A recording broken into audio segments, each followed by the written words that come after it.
there should be more.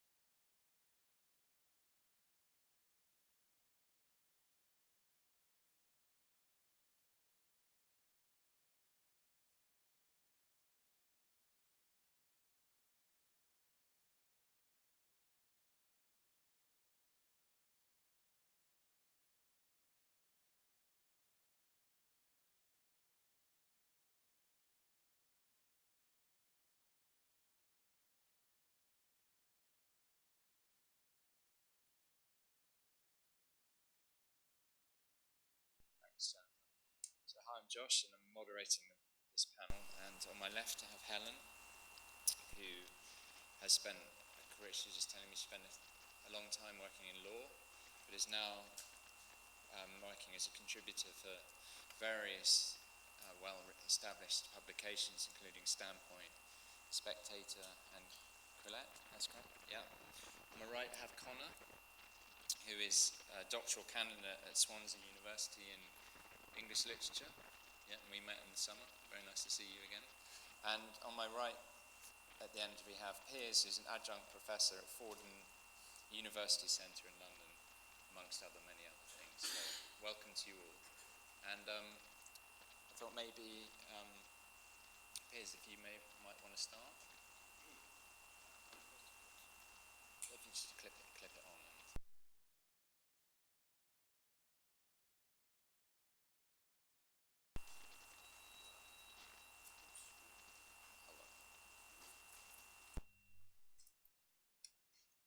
If you want, Piers, you can use this.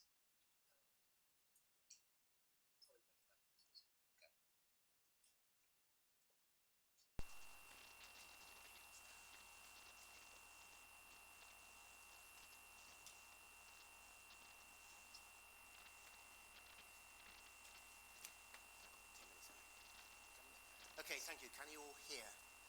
Right, good. Okay, well, thank you, first of all, to Razi Ginsburg and the Ayn Rand Center for inviting me to comment on Jordan Peterson's philosophy. I'm grateful for the invitation, and it's good to be here. I am, for my sins, an academic philosopher. I've had posts at various places. I currently teach almost entirely American students at the Fordham University, New York's London Center, which, unlike any British university, has some money.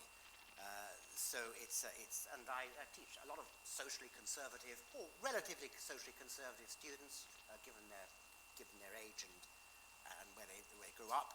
Some of whom quite like Jordan Peterson, because I do sometimes talk about him to my classes. And one thing I quite enjoy doing, which I sometimes think is provocative, but turns out not to be, is play that notorious viral video clip of his debate with Cathy Newman on Channel 4 News, the part of it about the gender pay gap. And if I don't get too confused and fuddled during this talk, I'll try to say about that.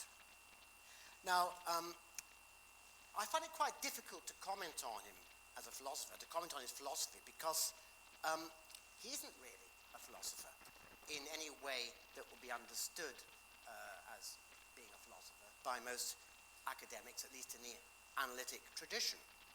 I want to say that, well, my overall message is that the truth about Jordan Peterson is really quite banal, because truth often is quite banal, though we like to pretend it isn't. I don't think he's a charlatan, but I don't think he's a messiah either. I think he's a divisive figure who's got some quite good ideas, some quite arresting ideas, a thoughtful character, who's been talked up by his fanatical followers as a kind of messiah character, which I don't think he is. He's also been excoriated by his critics.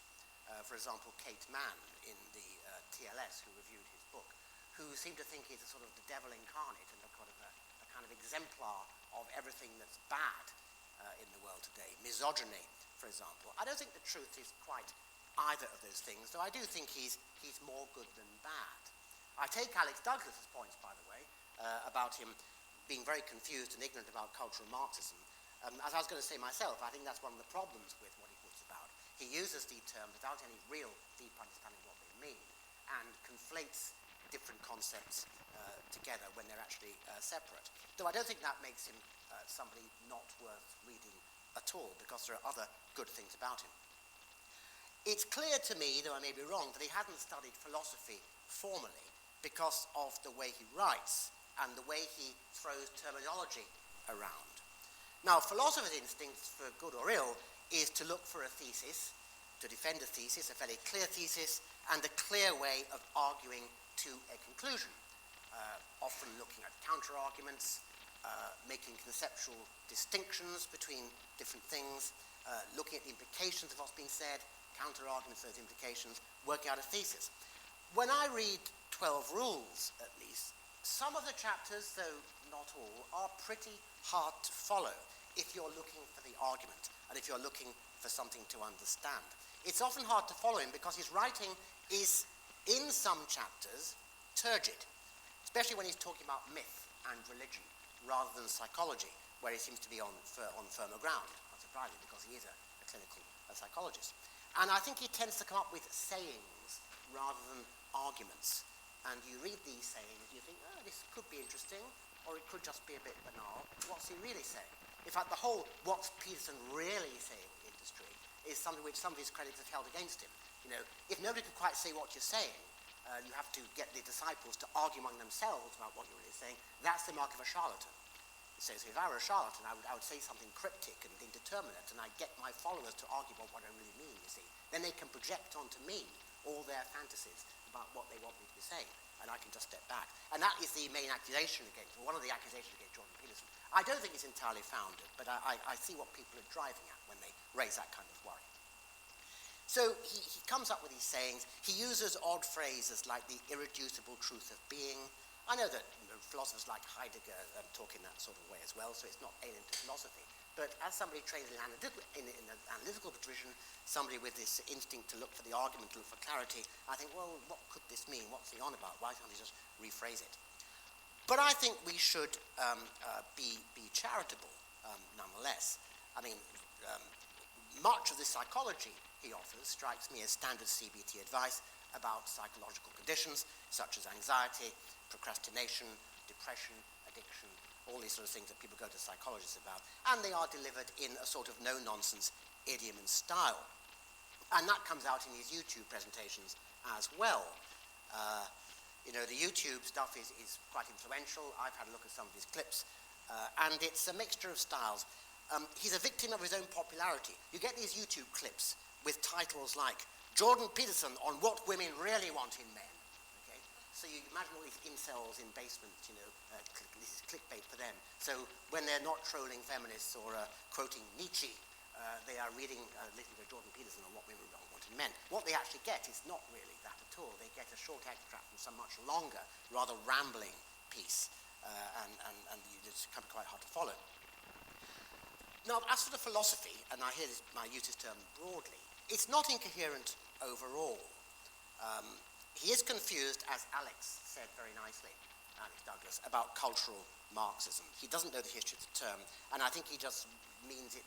I don't think he quite understands the difference between Marxism, postmodernism, relativism, all these things. He throws them all in together, and he says, well, universities are infected with this disease of cultural Marxism. This isn't quite right. It does need a lot more clarification and more distinction to be made.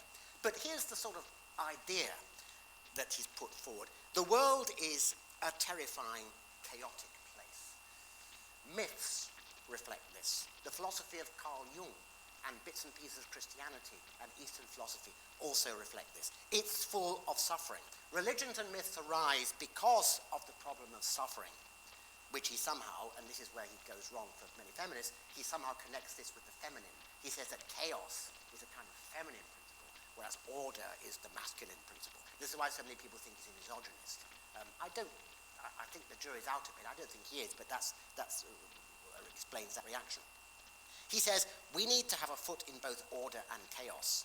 He thinks there's something wrong, profoundly wrong, with modern liberal culture.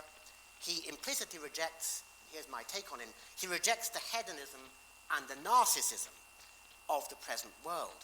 He says, what we crave is meaning, and this meaning comes from struggle. self-mastery and sacrifice, not pleasure.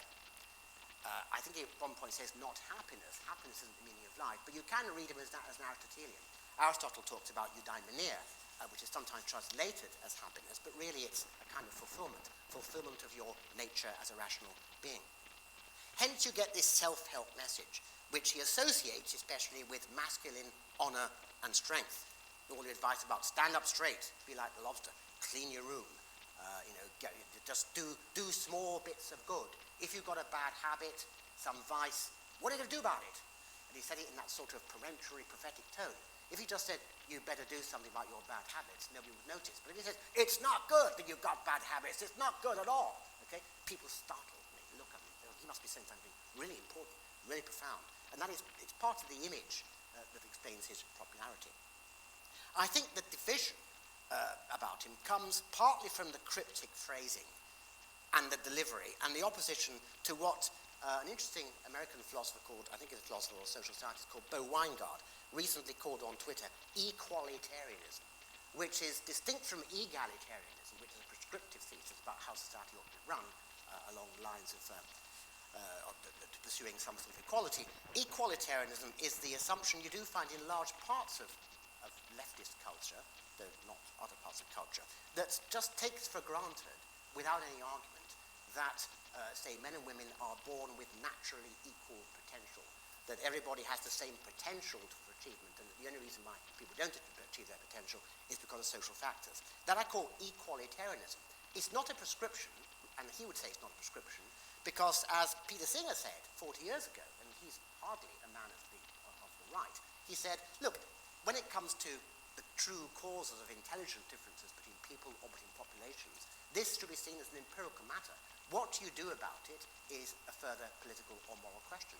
If a particular group turns out to be genetically disadvantaged in some way, then the left-wing solution would be to give them extra help, not to write them off as sort of somehow not worthy of education. So, but it's the equalitarianism, I think, that Peterson's implicitly taking issue with. And it's partly connected with the prophetic delivery and the challenge to feminism of a certain kind that are like a red rag to a bull, and turns out and comes over to his supporters as a messianic message. So he becomes a figure onto whom both his adorers and his haters can project, to some extent, a message of their own choosing. To admirers, he's saying what many don't dare to say. Feminism is a delusion. Men should be men. Men should stop apologizing for being men, and so on. They shouldn't regard their masculinity as toxic. I don't think he's saying it, actually, but it's what people, his hearers, want him to be saying. There's actually some equity feminism in his message, if you read him carefully. On the other hand, to his haters, he's a misogynist. All the phrases about female, the feminine meaning chaos, means that he hates women. So you get reviews like Kate Mann's review in the TLS, which is quite scholarly, not entirely unfair, but is clearly informed by that perception of him. I would say about Peterson in summary, just take a step back, avoid hyperbole and catastrophizing. Some of his stuff is a bit weird, some of it's misinformed, but there's nothing wrong with the self-help message. As for the message about the world being on the brink of chaos and people, even those with good intentions like communists, doing truly wicked things, well, he's right. I'm sure he's right, too, to say that Hebrew stories tell us a great deal. Hubris and corruption breed national failure, and only truth-telling and repentance can save us. There's nothing wrong with saying these things. Some people need to hear it. It doesn't make him the Messiah that he says these things, but I think he, on balance, he's more good than bad. Thank you.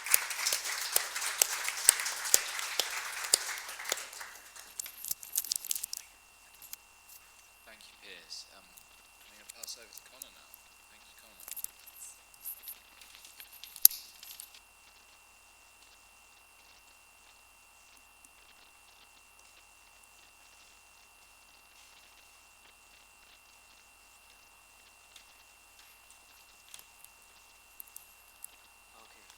So just to begin, I'd like to thank Razi, all the volunteers and staff at the Diamond Centre, the sponsors, obviously, for making this actually possible.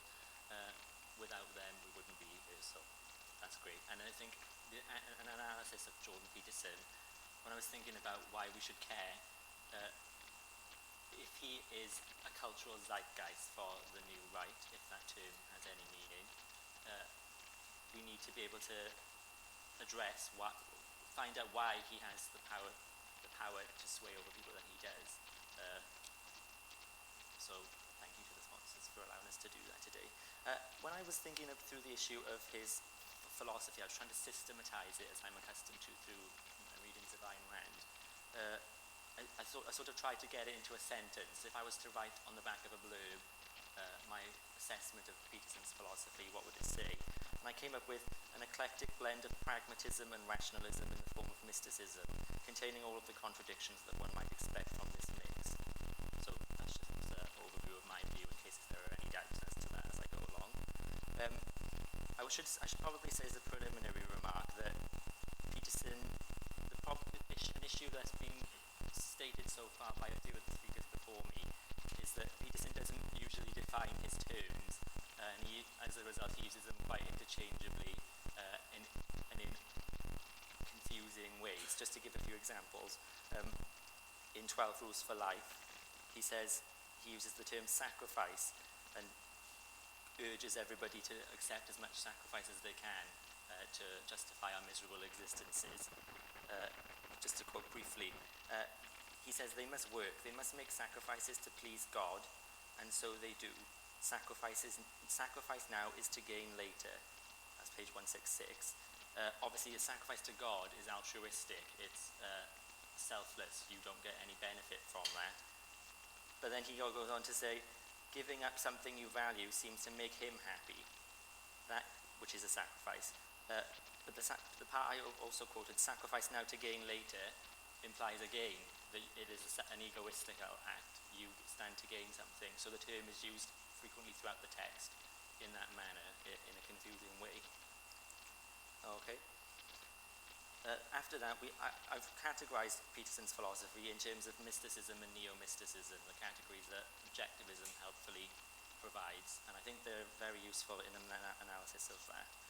So by mysticism, I mean an innate a priori understanding of what good and evil is, a conscience, which Peterson says is in all of us. He also goes on to say about the need for faith in life. Just let me find my note.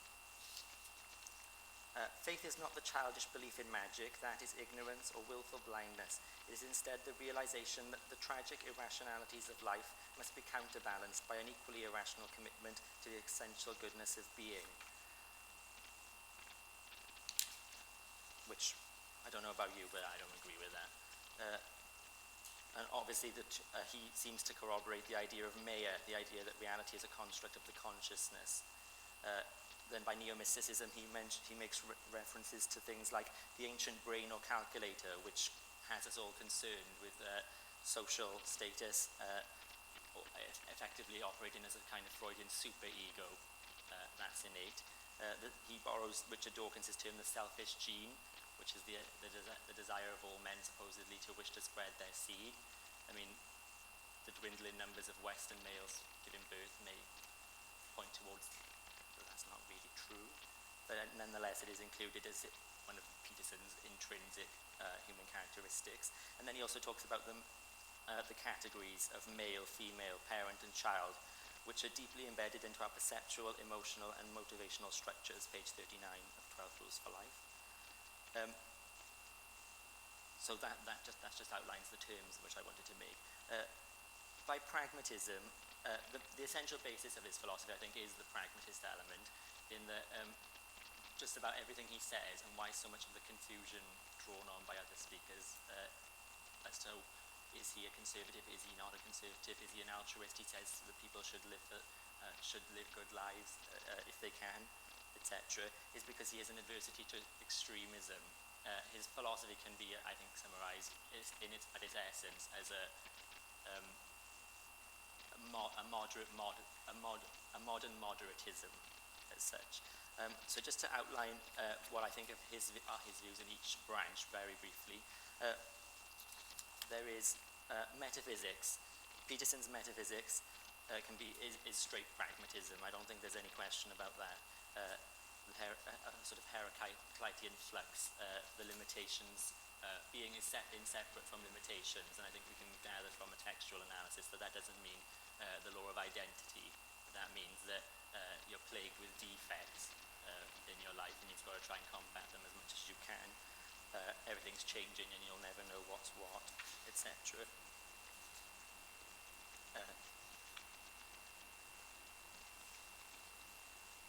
So that was his metaphysical view. And to corroborate my point, I think it's useful to quote briefly, order is necessary but sometimes turns into tyranny when the demand for certainty and uniformity and purity becomes too one-sided.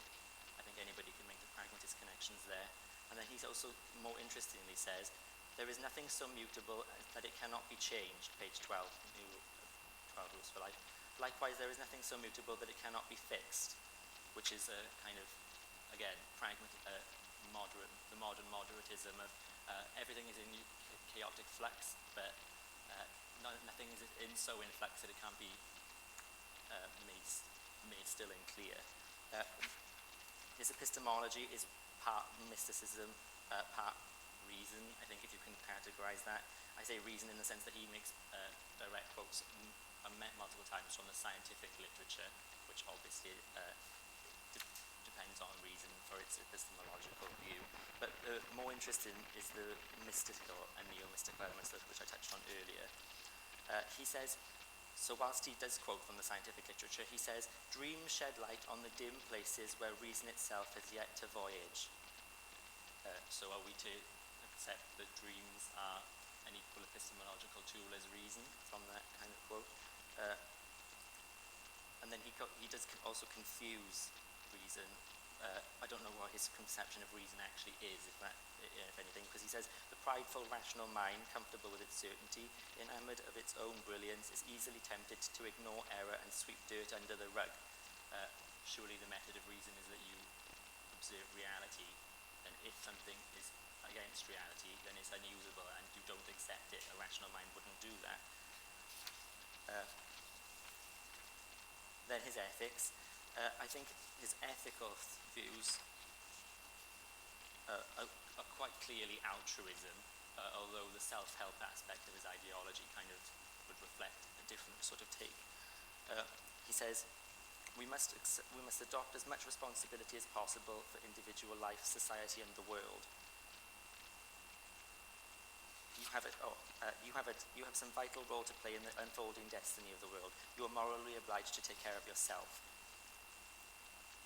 And then, if anyone has read 12 Rules for Life carefully, what I found very interesting from page 292 was his account of his helping Chris, his friend.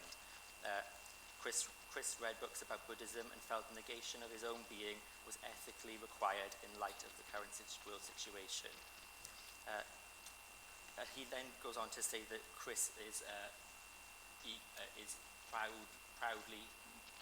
very proud of the fact he thinks that he's more intelligent than everybody else. But I don't think Peterson realizes that is a kind of pseudo self-esteem which arises from when he doesn't really know who he is, how to use his mind and everything, and then that results from that. The lesson should have been that altruism destroys, but Peterson concludes and advises Chris that he needs to be more humble. Finally, I wanted to say something very brief about aesthetics, because that usually doesn't come up in these sorts of discussions, and I'm a literature student, so I have to shoot that home if I can. The rudiments of his aesthetic approach would point towards naturalism, which is, I think, even superficially evident from his frequent references to Tolstoy and Dostoevsky, and his frequent agreement with their kind of life is short and then you die premises. So in summary, his metaphysics, pragmatism, chaotic flux, moderated obviously by the nothing is totally in flux argument as well. His epistemology is reason and faith are equals. His ethics, live to alleviate suffering, yours, everybody else's, it doesn't matter. And his aesthetics, naturalism. Thank you very much.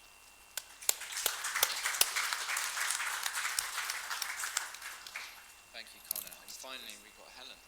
Thank you.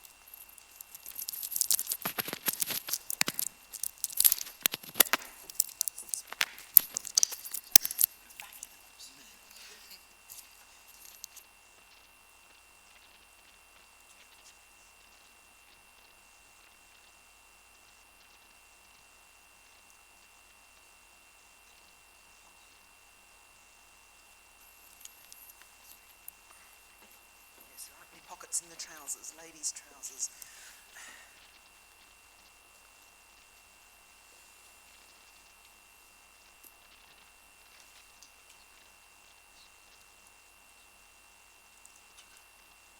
I feel I'm here under slightly false pretenses, or at least on this panel anyway, because there was a real philosopher, Alexander, in the politics panel, and the last time I did philosophy was in my undergraduate law degree, and it was a subject called jurisprudence, which means philosophy of law.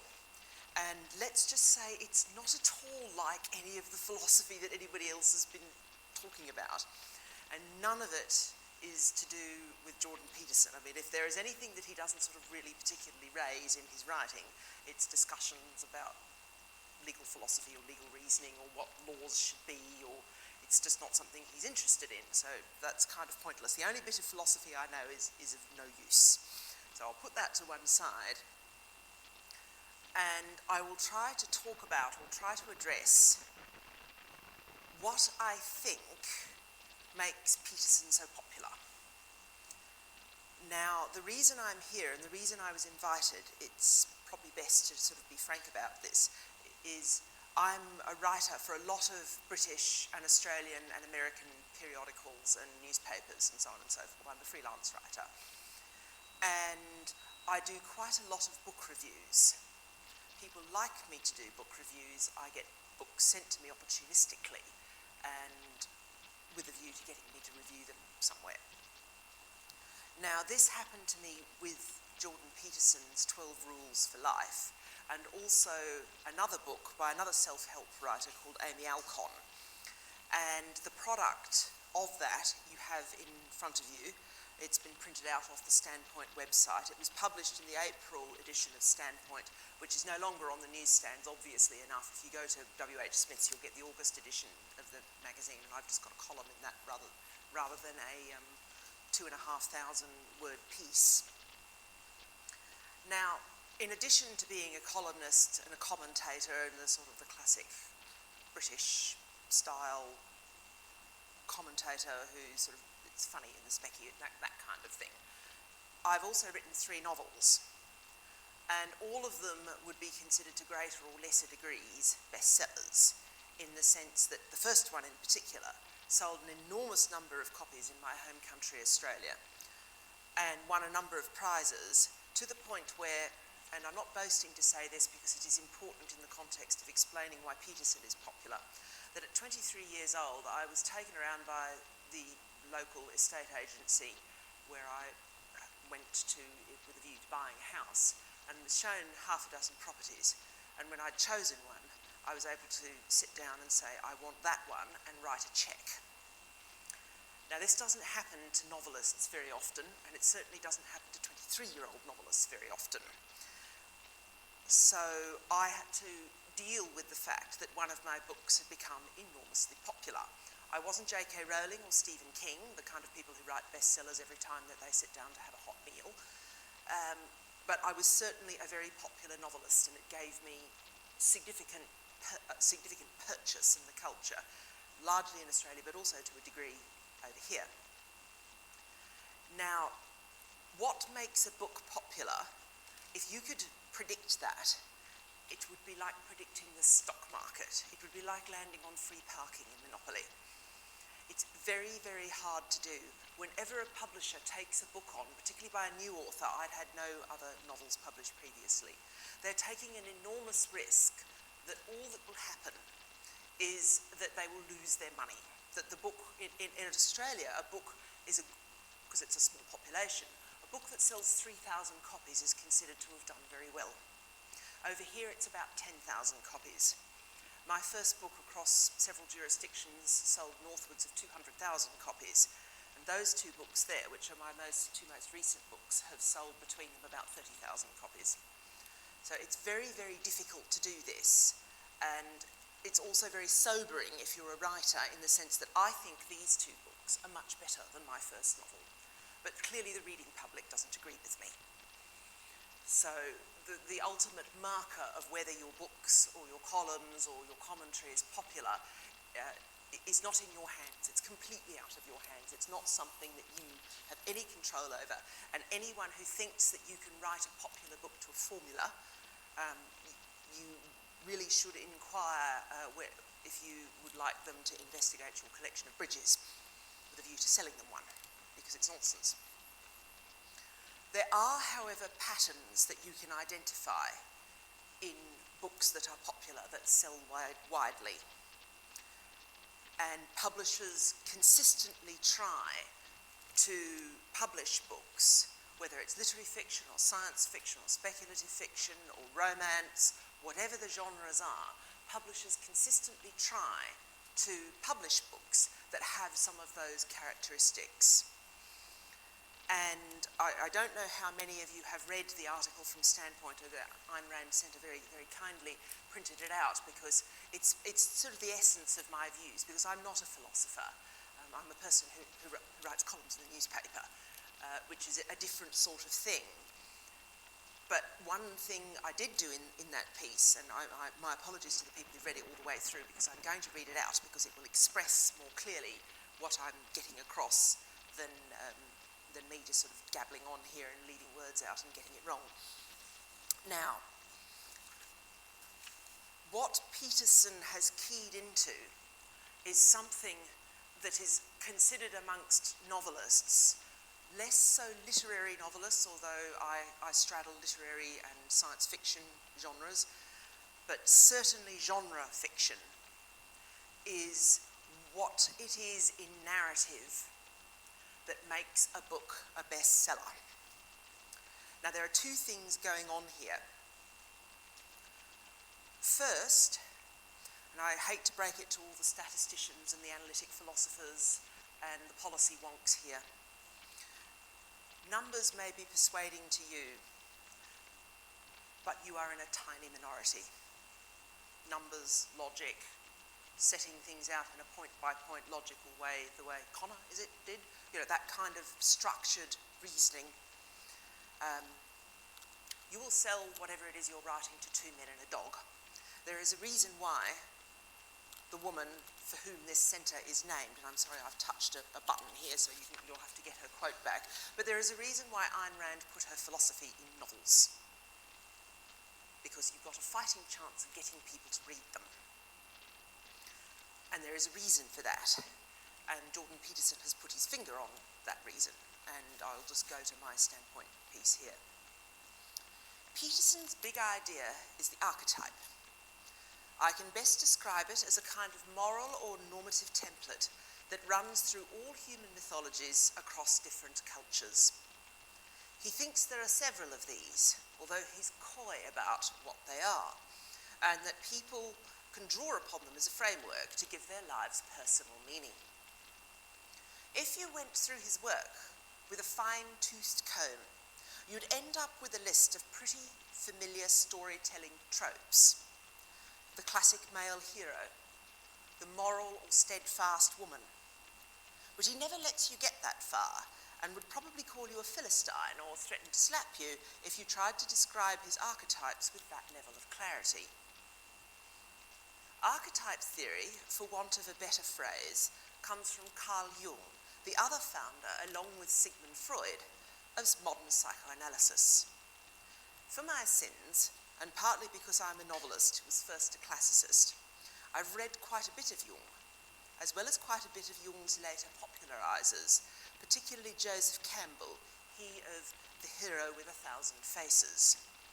Now I'll pause here and just note another person who is obsessed with Campbell's The Hero with 1,000 Faces is George Lucas of Star Wars fame. And the entire structure of the Star Wars narrative, particularly the original 3 films that came out, I think, in the 70s and 80s, is just lifted from Campbell. There are places where it is lifted word for word. You know, it's a deliberate decision to draw out the narrative commonalities that Joseph Campbell wrote about, derived ultimately from Carl Jung, and say, I am going to tell a story that ticks all of those boxes. And I think if I do it properly, my films will be very successful. And someone like George Lucas gets to say, the proof of the pudding is in the eating. There's a serious argument to be made, and has been made by literary scholars, that one of the reasons for the popularity of superhero films now is precisely because they do exactly the same thing, and in some respects are a substitute for Greek and Roman and Norse deities. And sometimes films directly do this. So you get the Thor films that have very standard parts of Icelandic and Norse myth in them, like you can't pull the hammer, Thor can't pull his hammer out of the rock until he's shown himself to be worthy. All of these kind of things. I'm going to go out on a limb here and suggest there is something in Peterson and Jung and Campbell's claims at the highest level. That is, there really are about a dozen narrative structures and maybe about 20 character composites that appear over and over again in myth and fiction, with minor variations all over the world. Structuralists, and that's a school of literary criticism, call these tropes. And it's the structuralist understanding of them that informs online repositories of popular culture, such as TV tropes, which is, as the webcomic XKCD suggests, the most extraordinary time sink on the internet. And there's a wonderful XKCD cartoon where it's just frame after frame of a person sitting in front of a computer going click, click, click. Oh, I didn't know that. Click. Oh, he was in that film, was he? Click. Oh, that's where that story came from. Until finally the person's partner, because you can't tell the sex of the people in XKCD unless he gives the curly hair for a woman or a prickle on the top for a lad. And finally the person's partner comes in and says, "What are you doing?" And the person sitting at the computer says, "I got stuck on TV tropes and now I can't escape. It's like Rickrolling, but you're stuck all day." And it's just, TV tropes is like this. And I have gone down the rabbit hole on TV tropes, I freely admit this.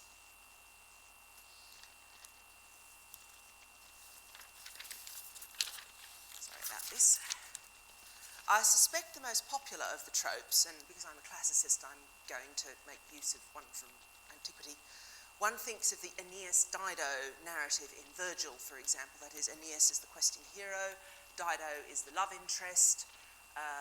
They fall passionately in love, but she is also the queen of the city, who will later become Rome's great rival in the Punic Wars, or what the Romans called the war against Hannibal, which was the Roman version of the Blitz. It was their sense of, that gave them a sort of a cultural narrative as a civilization, and also important significant parts, changes into Roman religion.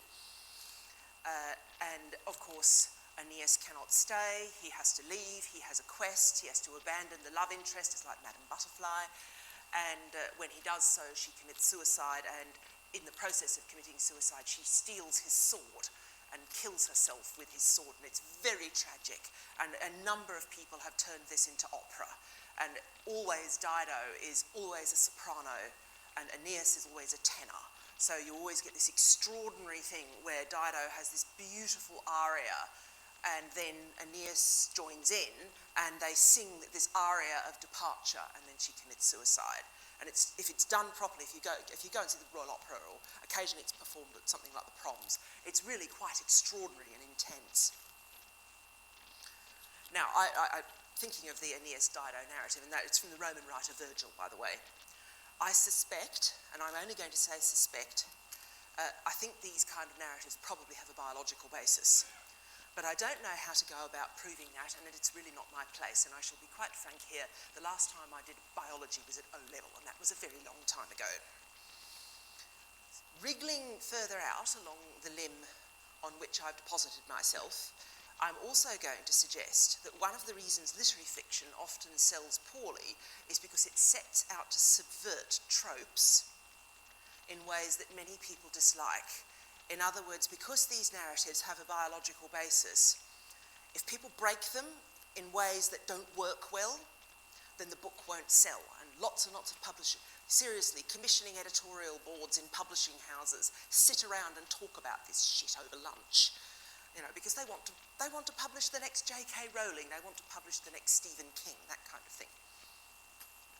Relatedly, authors, directors, and playwrights can accidentally or deliberately, if they're very skilled, invoke a trope and create a firestorm of interest, and sometimes opprobrium, so you get that thing where people love it and hate it at the same time, and I think Peterson has keyed into that, which of course, when that happens, when a book is both loved and hated in equal measure, it never drops out of public consciousness. It's constantly discussed in the press, which means, of course, if you're a publishing company, you're just sitting there going, I'm Penguin Books, I'm the publisher of 12 Rules for Life. It's constantly in everything from The Guardian to The Torygraph to The Spectator to everything in between. Now, this is bloody marvellous. We've just landed on free parking in Monopoly. So that is very advantageous to a writer. It's not pleasant. I mean, I've had it to a degree in my life where everybody's banging on about your book and completely getting it wrong, and you just get told by your publishing company, and I certainly was, to shut up and take it because look at the sales figures. So you get that thing. If the trope has been tweaked enough to make people's hair stand on end, but not enough to make them pull that hair out by the roots, then you really have done very well for yourself as a publisher and as a writer. Peterson uses stories and archetypes to ground his belief that improving your personal character makes the world better. This is paired with a dislike not just of socialism, but rationalist philosophy in general. He's basically a global traditionalist. He really believes custom contains mysterious wisdom in the old-fashioned sense that we should follow it without trying to understand it. And he thinks that this wisdom is the same all around the world. Now, this is following up a little bit on what was said in the first panel and also a little bit on some of Piers's comments. In that sense, his hatred of postmodernism is the narcissism of small differences. Both Peterson and the postmodernists dislike rationalists because rationalists try to create models through which the world can be understood, and empiricists because empiricists try to interrogate the world with their senses. Both think knowledge is constructed in some way inaccessible to us. They simply have different approaches to liberation. Postmodernists talk about tearing down violent hierarchies, while Peterson argues hierarchies are often there for good reason. And I shall stop there because everybody else, including Alexander and people on the first panel, all covered that point completely, comprehensively and far more effectively than me, and then tell a little tiny story that illustrates how this can happen. This novel of mine, which has sold decently well without being a massive bestseller, has a character in it, a male character called Cornelius, who is the Roman equivalent. It's set in a Roman empire that has undergone, it's speculative fiction, has undergone an industrial revolution. So it's me doing spec-fic rather than literary fiction, which is what my first novel was. And consistent with that, this book has been recognised by very different markets. My first novel won all literary awards. This one's been shortlisted for a couple of awards in the world of science fiction and fantasy. So I've just changed genres.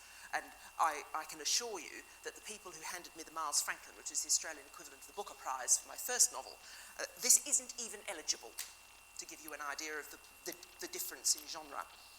But anyway, I have a character in the two books called Cornelius, who is the Roman equivalent of a principal crown prosecutor, so a barrister. But he's a military lawyer, so he's in the army, and he's an officer, and he's very tall and very ginger, and some people have told me it might be the Prince Harry effect. And he also embodies masculine virtues as the Romans understood them largely, and they're somewhat different from ours. I'm not going to go into that. If you're interested in it, read the book and see if you respond in the same way. And in the course of selling about 15 or 20,000 copies of the first book, it's obviously sold more than the second because it's been out for longer, I have had a very large number of straight women write to me and ask me if Cornelius is based on a real person, and if he is, can they have his number? And I just sort of sit there and I have to go, no, that's actually not true, and there is an individual who slightly provided the model in that he is also 6'7" and a principal crown prosecutor, and has some of the mannerisms and characteristics of Cornelius, but otherwise there's no other similarity. But I suspect my friendship with this individual would be at an end, as considering he is a happily married man with 2 children, if I started giving out his telephone number. but it was a hint. It's only a small hint, because I'm not J.K. Rowling or Stephen King. But just the response, I've probably had about 150 to 200 letters and emails and messages and direct messages on Twitter of this type. A small hint that if you can produce a narrative that fits a certain sort of archetype, you will sell a lot of books, and you will win the affection and attention of a lot of readers, because you're drilling into something that's really quite primitive, that sits on the top of the brain stem.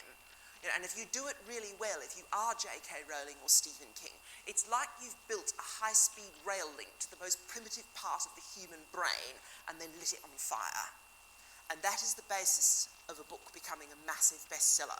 If I could predict it, I would be even better off than able to buy my first house when I was 23 years old.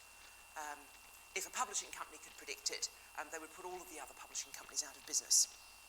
But it is a real phenomenon, and I don't think it's been adequately addressed by scientists, which is why you've got Jung and Campbell and all this very speculative stuff that I'm sure the actual scientists and philosophers in the room here could tell me, well, we can't prove this, it's probably nonsense, or bits of it are true, but we don't know which bits are true.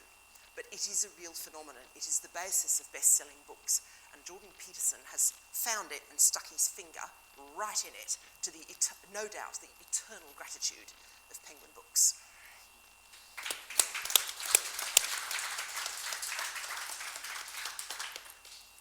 So thank you to all three of you for a very dynamic and diverse speakers there in terms of presentation and content. And now this is my favourite part of when I'm in the audience here, question time.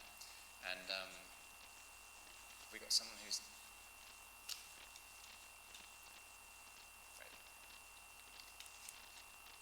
Okay, my first question is to anyone on the panel who wants to answer it.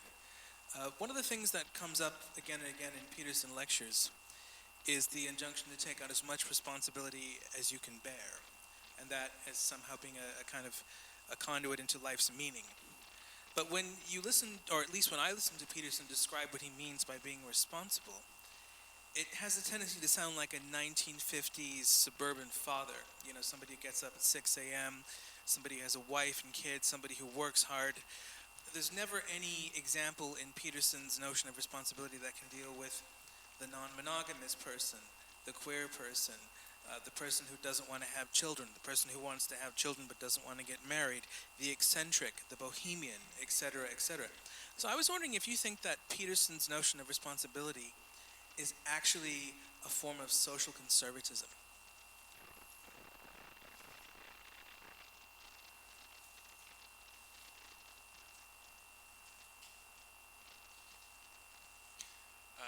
This is a philosophy panel, so I think we would be amiss to talk about Peterson without talking about Nietzsche, because Peterson's been very clear about his roots in Jungian and Nietzschean philosophy, so I'd like to get the panel's views on the connection between Peterson and Nietzsche, and the similar connection between postmodernism and Nietzsche, and also where either of those two groups have potentially misread or altered the meaning of Nietzsche in any way.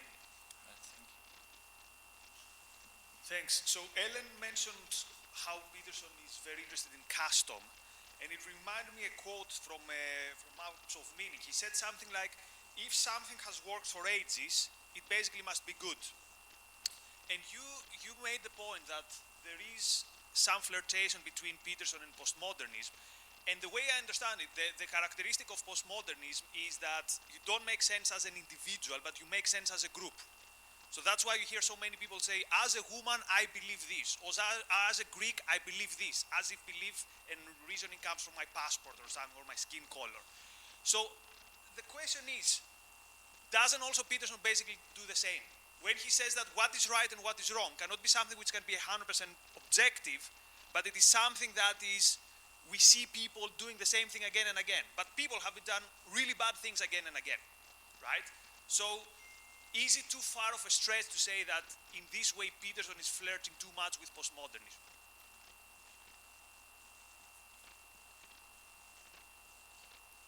I think we'll make this the last question for this round. Thanks. Hi there. As Jordan Peterson, he's mainly viewed, I think, on YouTube in often like cut-up clips. And with the medium being the message, how does this affect the way he's perceived? Say, you could listen to him on a podcast, you could see cut-up clips on YouTube, or you could read his book. I mean, how does this affect the perceptions people have of him and of his philosophy? Thank you. So, Piers, I'm going to pass it over to you first to answer. Okay, thanks for those questions. The first question from Greg Scorso was about social conservatism. I suppose I do read Peterson as a kind of social conservative. I mean, he does believe in things like stable marriages. There was that comment he's supposed to have made about enforcing monogamy. I don't know how seriously he meant it, but it was certainly taken up by his critics. He does believe in, particularly in male responsibility, that men should just take responsibility for their lives and look after, perhaps if they're monogamous heterosexual relationships, look after women. And he says some quite, in scare quotes, puritanical things as well about men. I mean, he's not trying to encourage young male hedonists to do their thing. He's saying, grow up, get some responsibilities. And he believes in structures. He believes that institutions like families and religions give structure and meaning to life. So I think to that extent he is a social conservative. On Nietzsche, I don't really have much to say. I think there are Nietzschean strands in Peterson's thinking, but I don't think, Nietzsche in a way is the father of this postmodernist idea that there are facts, no facts, only interpretations. Peterson, in spite of his confusions about cultural Marxism, is not going to say that at all. He thinks one of the great problems with the academy is that it supposedly teaches that there aren't any facts, that all truth is relative, and Peterson doesn't want to say that. On group identity, I'm not sure postmodernists do entirely believe in group identity.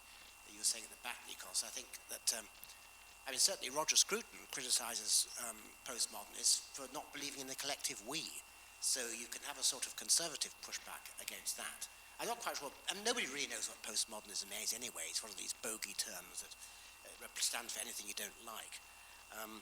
On the question of clips, YouTube clips, yes, I think I made the point briefly in my talk. Peterson, a lot of old lectures recorded by Peterson, going back to the 90s, you can tell he looks younger, we have resurfaced on YouTube, and people have marketed them with phrases like, this is Peterson on how to get the woman you want. And of course it's not that, it's just something that just vaguely relates to that. And I think this is the problem with his popularity, that people look to him as a kind of guru to let him solve their particular problems that they've got, in his philosophy is much more seamless than that. So to address Greg's question, it's not that he doesn't give advice on responsibility to different groups or anything. I think there are generalist points that he makes about responsibility, so the need to sacrifice, like I mentioned, even the need to take care of yourself. That's generally applies to all individuals. Obviously, if you have a family, then it would obviously apply to them as well, but I don't think that his social conservatism limits his application of the need for responsibility to everybody else. Although I see how you could arrive at that view. Just briefly, I don't really have much to say about the Nietzsche point, but what I would say is my distinction between neo-mysticism and mysticism, I think, helps to link the two, to see how they are linked, because Nietzsche was a great advocate of individualism as he conceived it, but the basis on which he defended that on irrationality, the kind of like things that I was talking about. Peterson makes similar points about the epistemic egalitarianism of reason and dreams, that kind of thing. I think you can to some extent, you can definitely link the two together in that framework. That's all I have to say, though. I'm really only qualified to provide an answer, and I don't know whether it'll be a very good one, to the first question about the extent to which Peterson's advice, for want of a better word, is very socially conservative, and it ignores, I think it was the gentleman in the front here, and ignores people who sort of don't fit in, the sort of bohemian types and so on and so forth. And the phrase I've written down here is his notion of responsibility a form of social conservatism? And yes, I think it is, but something else that is worth being alerted to, and this is wearing my other hat, my columnist hat, and I raise this in the standpoint piece that you've all got about Peterson, but I've also written about it in a lot of other areas. As much as you might have sympathy for misfits and bohemians and people with different sexual orientations and so on and so forth, I mean, I'm a lesbian myself, you have to acknowledge that when it comes to sexual orientations, gays and lesbians, once you chop out the bisexuals, which are the larger group, we're less than 5% of the population. So when Jordan Peterson gives advice for normies, to use Angela Nagel's term, he's doing so because there are more of them. And you can bang on about the pink pound or the Dyke dollar until you're blue in the face, and it is true, largely because gays and lesbians typically have fewer children. I mean, it's made more socially acceptable now, but it is still statistically very much fewer than heterosexual couples. So they've got a lot of money, they've got disposable income. You still cannot turn 5% of the population into 95%. That is why so much marketing is directed at the lowest common denominator. And I don't mean lowest common denominator in the sense of dumb, because the human population is a bell curve in terms of intelligence. I mean the lowest common denominator in terms of what is the most common lifestyle manifestation, tastes and values amongst the population as a whole. You want to get as many people as you can buying your product. And if you don't appeal to a very large group and you're appealing to a much smaller group, your advertising campaign has to be much more sophisticated and much better targeted, because you've got a smaller population to which you can appeal. That's great. Okay, so we've got time for a couple more questions. So surely our marketing campaign is much more sophisticated now, with the way we collect and analyze data is not only to do with sexual orientation. Surely it's about income, education. So it's not, I don't think it's a 5%, 95% kind of divide, especially now this with like the analytical tools. But that is not my question. My question is, Jordan Peterson came to fame not because of his 12 rules for life. He became famous because one, his lecture on biblical, so that is before 12 rules for life. So number two is he stood up when no one stood up for pronouns, for regulate how we speak. So when no one stood up. And third one is, of course, with Channel 4, Cassie Newman. So it's really, I don't know why, I really like your presentation, but I think it's unfair for him to say it's because he mastered a formula of how to write books, which we all know everyone loves hero story. So Disney does that all the time. So I don't think it's convincing conclusion. That is number one. And number two is to first speaker. And also I want to know why you think stand up straight or clean up your room is something appeal to men. Because after that, I as a female, and my female friends as well, it's very convincing to us as well. We do stood up a little bit straight and clean up our room as well, so as a female. So I don't know why I automatically think, oh, when you say that, just men like that. I think what we'll do is, Helen, if you want to respond to the first part of that question. Yes, I was, I mean, maybe I've been insufficiently clear, but I was trying to get across that when you're targeting people in marketing, and I should own up to this, for my sins I have previously been an advertising copywriter in my life, whatever you're targeting it doesn't have to, I use sexual orientation simply as an example. It could be anything. It is in your interests most of the time to just target the biggest bulk, the biggest group, whatever the biggest group is of any particular distribution. There are instances where you wouldn't do that, but they are quite specific and quite niche. And they are niche in the sense that if, for example, the great outdoors, you go into a newsagent and you see lots of outdoorsy type magazines, about shooting or hunting or that kind of thing. You're appealing to a very specific market, and then the advertising and the marketing becomes different. The next thing, I'll just make a sort of general observation here because it's one of the widest, most widely held beliefs that is simply not true. People think that advertising is very effective and very persuasive. It is not. If only that were true. Believe me, if it were true, I would not be sitting here on a panel. I would have bought my own island and I would be mooring my super yacht off it. It is extremely difficult to do a successful advertising campaign. Whenever you see a newspaper article alleging, for example, that bots on Facebook persuaded people to vote for Trump, or an advertisement by Gillette that offended a lot of people caused Gillette to sell fewer razors, or so it can go in either direction, or a political, some sort of sales and marketing campaign changed everybody's view on something. Please treat these and two more. The two classic ones, that porn causes sexual violence and that violent video games causes school shootings. All of these claims are fatuous nonsense. There is not a shred of evidence for any of them. You can only spot a very successful advertising campaign of any sort in hindsight.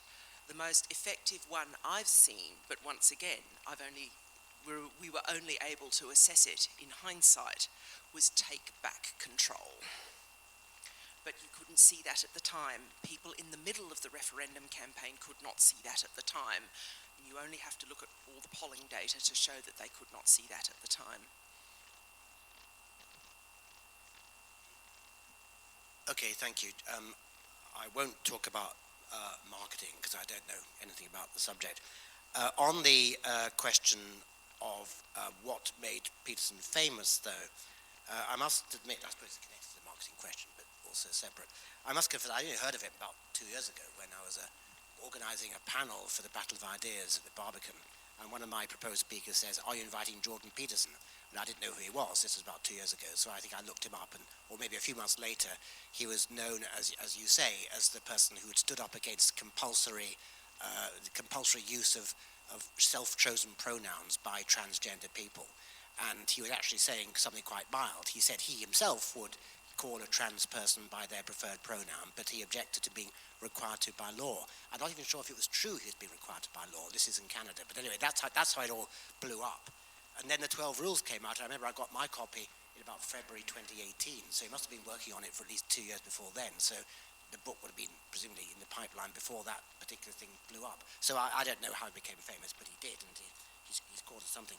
On the question of the slightly interesting question about clean your room being not just applying to men, I suppose there's a stereotype around, not that stereotypes are always false, of course, but there's a stereotype around that, women are more tidy, maybe they've been brought up by their parents to be more tidy. It's these rather feral young men who don't clean their room, and he wants to say to these young men, well, you won't, you don't agree, but you won't live a normal life and have a wife and kids unless you actually get your act together in small ways.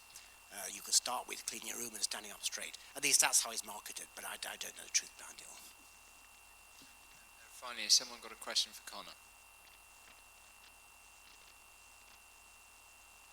Okay, George.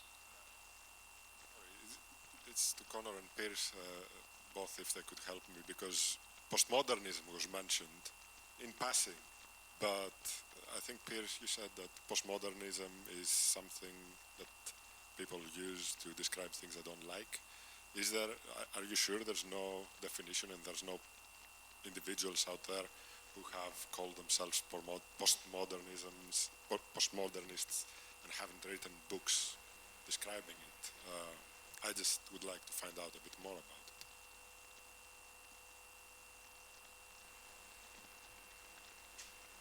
Well, I suppose there was Lyotard's 1984 book, La Condition Postmoderne. I suppose it describes something he would approve of postmodernism. I think generally, though, that people use the term, they often don't really know what they mean by it, and I don't blame them because it means all sorts of different things to different people.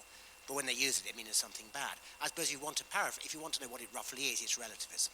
If you want to sort of one word to sum it up, it's something like there is no objective truth. Truth intrinsically depends upon one standpoint. So there isn't just one truth, there are many truths. I'm afraid that's all the time we got for this panel, but I encourage you to look up all three of the panelists today.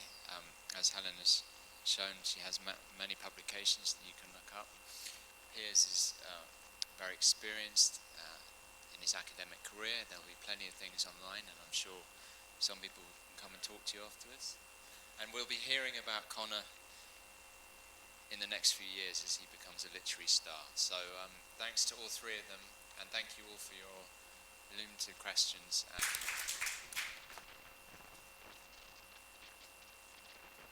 Hi, so we've got an hour and 15 minutes for lunch, and then we'll come back here for Patriarchy with Subi.